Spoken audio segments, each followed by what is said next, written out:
I'd like to thank you all, members of the board and people who clicked on this video. We have just had a new scientific breakthrough at GARRETT Industries. Our crack team of scientists is always hard at work at improving the quality of life for all of you out there. And we think we have found something that may shake up the world as we know it a little bit. So, our discovery answers an age-old question. Unfortunately not quantum gravitation, Planet X, or who killed Tupac? Very interesting, but not the topic of this. What happened to Amelia Earhart? The meaning of life. Unfortunately, all of these are great topics, yet not the topic of this breakthrough. The topic of this breakthrough is the shape of the Earth. Now, there are very possible contenders for this model. We have the globe Earth, the common consensus, and it is very boring, bland. Then we have flat Earth, a bit more centric, you know, I'm really liking the style they got going there. And then Velociraptor Earth, very, wow, out there. Can't believe it. Unfortunately, all of these are wrong. And the new shape of the Earth is actually a horseshoe magnet. And I have 3 lines of reasoning that we have discovered to tell you why exactly this is the case. So the first evidence is Pearl Harbor. Well, here we have a map of the Earth, and see Japan is way over there, and Hawaii is way over here. So in order for the Japanese to get to Pearl Harbor, they gotta go all the way across the world, which is far greater than the range of any aircraft at the time. And not to mention, they gotta go over US airspace. Like, how are they managing to fly over our entire country to bomb our Navy? Like, it just can't happen.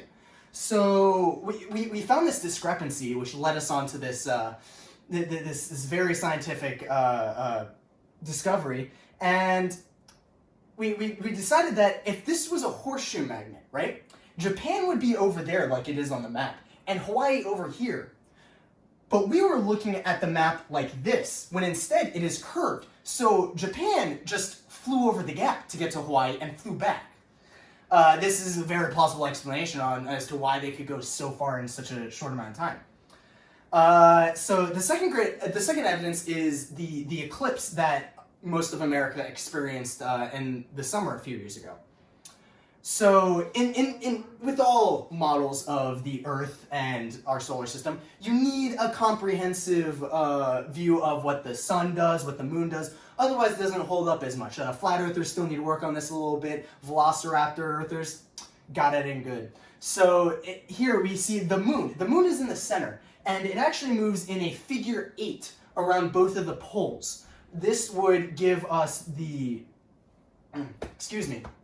this would give us the orbit that globe Earthers try to propose of the moon, and it moves up and down along these branches, as you can see, up and down, to get old and new moons. The sun shifts from left to right, or to the North Pole and South Pole, to get our seasons. So that, you know, it's closer to the South Pole. The South has summer, we have winter, and vice versa. Now, if we take a... You remember going outside with those special glasses and looking at the eclipse, don't you? Well, little did you know that there's something special about these glasses. Now, if we take a look at on the horseshoe model, if you remember, Hawaii and the United States would be in approximately that red circle on the inside of the horseshoe. Notice that the sun is on the outside, and the moon, because it was summer, it's over here. And notice how the moon has to be in between the sun and where we are standing. Notice how, if we are standing on the inside surface of the horseshoe and everything else is on the outside surface of the horseshoe, we actually have to look through the Earth in order to experience this sensational moment. How can we do that? Well, see, the thing is, those glasses are just special glasses that allow you to see through the Earth, and that's why you needed the glasses. That's why everyone else who didn't look at the solar eclipse without the glasses couldn't see it. So then we have a third evidence, and this is unified field theory.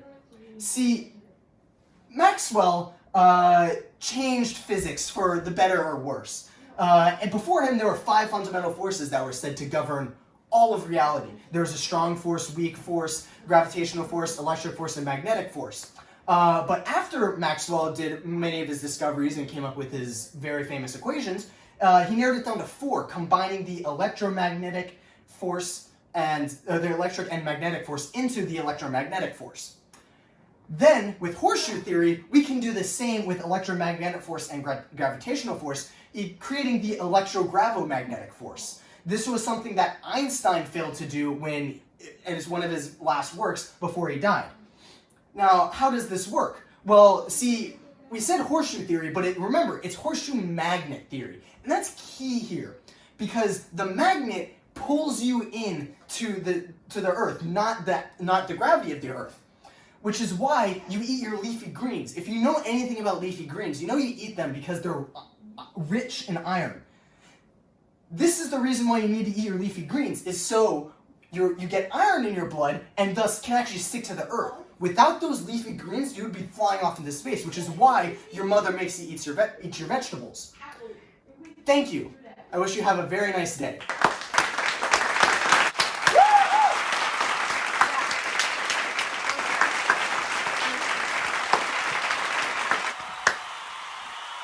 Stop. Notice how you watched a whole video on an outrageous theory, and how you are now considering the possibility of a horseshoe magnet-shaped Earth. Don't believe everything you hear on the internet.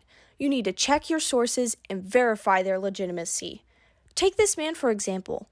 You don't know him. Heck, he could be a wanted criminal for all you know. This just shows the importance of the crap test.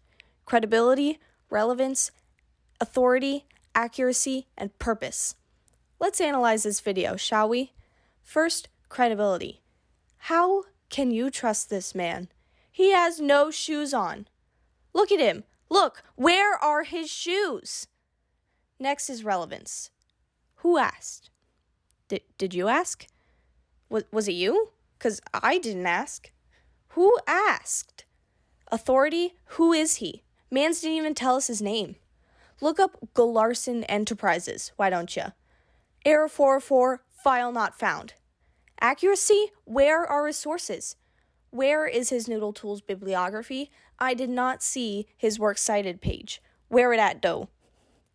Purpose, why did he even make this video? To educate? To persuade? For, I don't know, a good laugh? No. To falsely influence the minds of young kids and lure them into his trap of lies. Stay woke out there.